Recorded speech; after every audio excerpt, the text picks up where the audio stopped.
Hörmətli tədbir iştirakçıları, sizi Vətəndaş Hüquqları Müdafiəsinə Dəstək İctimai Birliyi adından salamlayıram. Bugünkü tədbir deməli Azərbaycan Respublikasının qeyri-hökumət təşkilatlarına Dövlət Dəstəyi Agentliyi tərəfindən deməli onların dəstəyini biz bu tədbiri keçirdirik və bugünkü mövzu da deməli Ermənistanın mina terroru xarici mediada. Bilirsiniz ki, Cənubi Qafqaz regionunda bugün əsas mövzu Azərbaycan-Ermənistanın arasında sülh müqaviləsindən söhbət gedir və 2-ci Qarabağ müharibəsi və 19-20 sentyabr 2023-cü il antiterror tədbirlərindən sonra sülh müqaviləsi üçün yeni imkanlar yarandı. Lakin hələ də sülh yolunda əngəllər mövcuddur. Onu hamı da bilir ki, azad olunan torpaqlarda minalar var. Ermənistan bu terrorçuları oradan qaçanda onlar bu minaları orada bastırıb gediblər. Ermənistanın Azərbaycana qarşı mina terroru davam eləyir. Son olaraq işğaldan azad edilmiş Cəbrayıl rayonu ərazisində mina təmizləmə prosesi zamanı baş verən partlayış nəticəsində agentliyin bir əməkdaşı həyatını itirib. Hadisə zamanı daha bir neçə nəfər əməkdaş da müxtəlif dərəcəli bədən xəsarətləri alıb. Cəbrayılda ötən gün də mina partlayışı olub. Horovlu kəndində təsərrüfat sahəsində çalışan kənd sakininin idarə etdiyi yük avtomobili minalardan təmizlənməmiş ərazidə tank əleyhinə minaya düşüb. Sürücü müxtəlif dərəcəli xəsarətlər alıb. Bunlar mina terroru ilə bağlı sadəcə iki faktdır. Azərbaycan torpaqlarının bir hissəsini uzun illər işğal altında saxlamış Ermənistan bu ərazilərdə 1,5 milyondan çox mina bastırıb, ərazi digər partlayıcı sursatlarla kəskin çirkləndirilib. Statistikaya nəzər salaq, 10 noyabr 2020-ci ildən bu günədək 369 nəfər mina və partlamamış hərbi sursatların partlayışına məruz qalıb. Onlardan 54-ü mülki şəxs olmaqla 69 nəfər həlak olub. Həmçinin 129-u mülki şəxs olmaqla 294 nəfər yaralanıb. Ümumilikdə 1991-ci ildə Qarabağ münaqişəsi başlayandan sonra mina qurbanına çevrilən Azərbaycanlıların sayı 3500-ə yaxınlaşır. Rəqəmlər də vəziyyətin nə dərəcədə ciddi olduğunu bir daha sübut eləyir. Bizim problemimiz çox ciddidir. Bu bizim illərimizi alacaqdır. Bu 3 günlük, 5 günlük məsələ deyil. Və ona görə də biz bütün vətəndaşlarımız şuurlu şəkildə bu məsələyə yanaşmalıdırlar ölkə daxilində və bu məsələ ilə məşğul olan təşkilatlar da, o cümlədən də bizim təşkilat problemin miqyasını daim beynəlxalq icmanın diqqətində saxlamağa belə deyim, yönəltməlidir. Böyük bir ərazinin həddən artıq mina ilə çirkləndiyini nəzərə alsaq, mina həm də böyük qaydışa mane olur. Çünki azad olunan ərazilərin bərpa və yenidən qurulması prosesi ərazilərin minalardan tam təmizlənməsi ilə başlayır. Burada vacib şərtlərdən biri də Ermənistanın Azərbaycana dəqiq mina xəritələrini verməsidir. Azərbaycan hökumətinin israrlı tələbi və bəzi beynəlxalq aktorların məsələyə qarışmasından sonra rəsmi İrəvan 2021-2022-ci illərdə 3 hissəli mina formulyarlarını versə də onların dəqiqliyi heç 25% deyildi. İşğaldan azad olunmuş ərazilərdə Ermənistanla şərti dövlət sərhəddində bizim monitorinqlərimiz göstərir ki, baş verən hadisələrin yalnız 72-si belə deyək, keçmiş təmas xəttində baş veribdir daha doğrusu. Dünənki, bugünkü hadisələr də daxil olmaqla 146 hadisə təmas xəttindən kənarda baş veribdir. Və bizə təqdim olunan xəritələr də bildiyim qədər yalnız təmas xəttini əhatə edən xəritələrdir və təmas xəttindən içərilərdə 30 il ərzində Ermənistan ordusunun yerləşdirdiyi minalar, digər partlamamış hərbi sursatlar barədə bizdə heç bir məlumat yoxdur. Sülhə doğru addımların atıldığı bir vaxtda baş verən hər bir mina hadisəsi sülh prosesinə də ciddi təsir göstərir.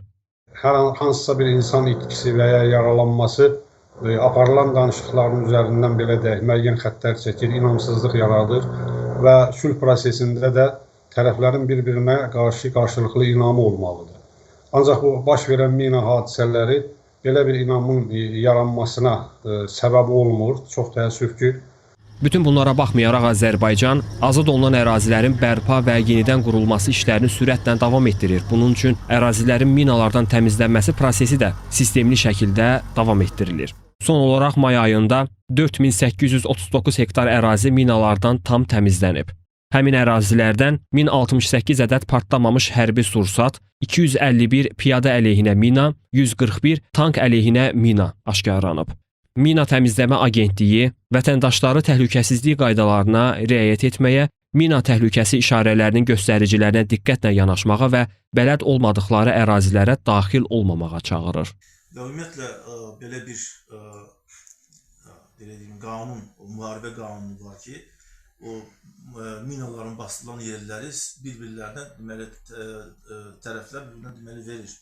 Amma Ermənistan bugünə qədər həmin o xəritələri vermir və bugün görürsünüz ki, bizim ANAMA təşkilatı deməli orada iş görür və tək ANAMA yox, həm də digər dövlətlər bizə dəstək verir. O minaları axtarışında təəssüf ki, bugünə qədər görürük ki, məlumatlar sızılır ki, ayda heç olmasa olur, kimsə minaya düşür, yəni ki, 1 nəfər, 2 nəfər və bu say çoxalır artıq aylardan illərlə. Və 2020-ci ildən bəri, yəni ki, bu sülh deməli bağlayandan bugünə qədər Ermənistan tərəfindən bu yerləşdirilmiş minalar partlayış nəticəsində 392 nəfər artıq həlak olub. Yəni ki, bu rəsmi məlumatdır. ANAMA-dan biz əldə etdik bu məlumatı. Ermənistan Azərbaycanın işğaldan azad edilən ərazilərinə 1 milyondan çox mina yerləşdirib. Bu barədə prezidentin köməkçisi Hikmət Hacıyev X sosial şəbəkəsində etdiyi paylaşımda yazıb. O qeyd edib ki, 2020-ci ilin noyabrından indiyədək 300-dən çox azərbaycanlı mina qurbanı olub. Azərbaycan dünyada minalardan ən çox çirklənmiş ölkələr sırasındadır. Ermənistanın mina terroru davam edir, deyə Hikmət Hacıyev vurğulayıb. Çox ciddi bir problemdir. Görürsünüz ki, cənab prezident bugün azad olunan torpaqlarda bərpa işləri aparır, yəni ki, yeni şəhərlər tikir, digər kəndləri tezdən bərpa edirlər və bizim vətəndaşlarımız artıq hissə-hissə qayıdırlar öz torpaqlarına. Amma o qayıdış niyə görə belə gecikir? Çünki yerdə qayıdırım həmin məsələyə ki, bu minalar var. Yəni hamı belə fikirləşir ki, bəziləri belə fikirləşir ki, azad olunur, biz gedək ora, misal üçün atamın qəbrisini dəymək istəyirəm, valideynlərin qəbrisini, yaxınların qəbrisini dəymək istəyirəm və gedirlər, özləri gedirlər və minaya düşürlər. Ona görə bu dövlət tərəfindən bu tədbirlər görülür ki, hələ ki belə kütləvi ora deməli vətəndaşların getməyinin qabağına alınır. Və bəzi vətəndaşlar deyirlər ki, biz özümüz gedib öz evimi özüm tikə bilərəm, bərpa edə bilərəm. O da təhlükəli bir istəkdir. Niyə görə? Çünki bilinmir bu dağılan evində erməni müxtəlif belə deyək əşyalardır, orada minalar qoyub və gedib. Ona görə bu ANAMA təşkilatı, digər minalarla bağlı təşkilatlar hansılar ki bizə dəstək verir, digər ölkələrin.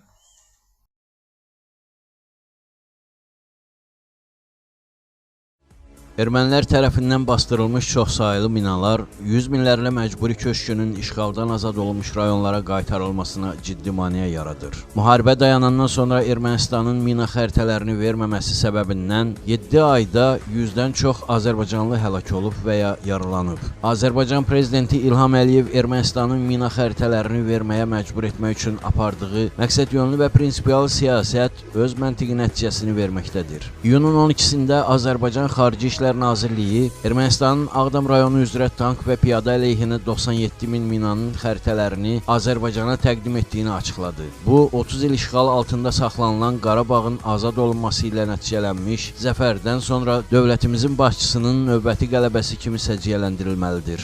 Bu siyasətin nəticəsi olaraq böyük beynəlxalq aktorlar Ermənistanın minalanmış ərazilərin xəritəsini verməsi barədə Azərbaycan tərəfinin haqlı tələblərini, dövlət sərhəddinin delimitasiyası ilə bağlı təkliflərini dəstəkləyir. Dövlət başçısının vurğuladığı kimi, əgər Ermənistan sülh istəyirsə, bizim də sülh sazişinə ehtiyacımız var. Əgər Ermənistan müharibə istəyirsə, ötən ilin payızındakı eyni nəticəni əldə edəcək. Əgər Ermənistan sülh istəyirsə, onlar delimitasiya ilə bağlı bizimlə danışıqlara başlamalıdır. Əgər onlar bunu etməsələr, peşman olacaqlar. Hadisələrin gedişi göstərir ki, Ermənistanda bu məsələdə yersiz inad göstərməyin əbəs olduğunu artıq anlayıblar. Mina xəritələrinin verilməsi Prezident İlham Əliyevin qətiyyətli iradəsinin, bu istiqamətdə atdığı məqsədyönlü addımların məntiqi nəticəsi, növbəti parlaq diplomatik qələbəsidir. Bu, on minlərlə vətəndaşımızın həyatını və sağlamlığını təhlükələrdən xilas edəcək. İşğaldan azad olunmuş ərazilərin bərpası və məcburi köçkünlərin qayıdışı prosesini sürətləndirməyə imkan verəcək.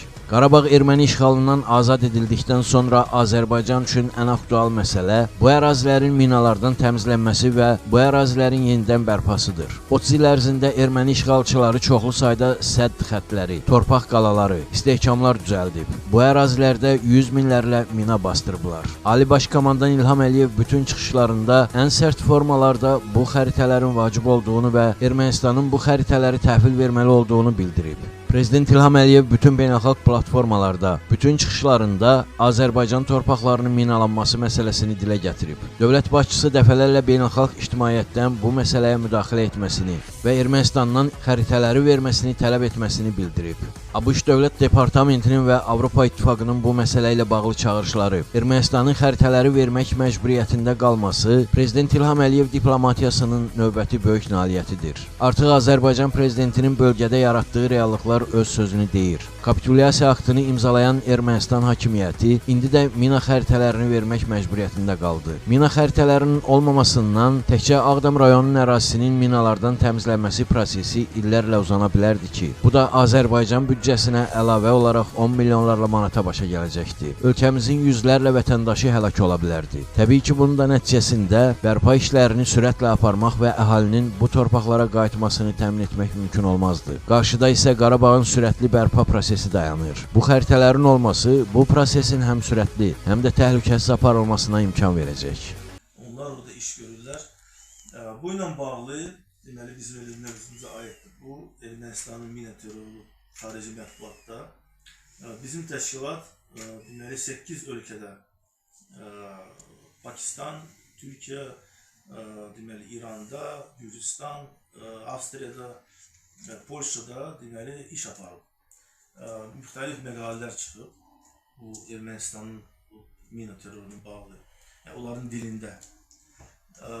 Və çox yaxşı bir haldır ki, bu məqalələr çıxandan sonra təkrar deməli, bu mövzuya qayıdıblar. Yəni, həm bizə dəstək olan, kömək edən o mətbu olan, həm də tutaq ki, deyək ki, Polşada 2 dəfə çıxıb, 2 qazet əlavə götürüb məlumatları onu çap edib.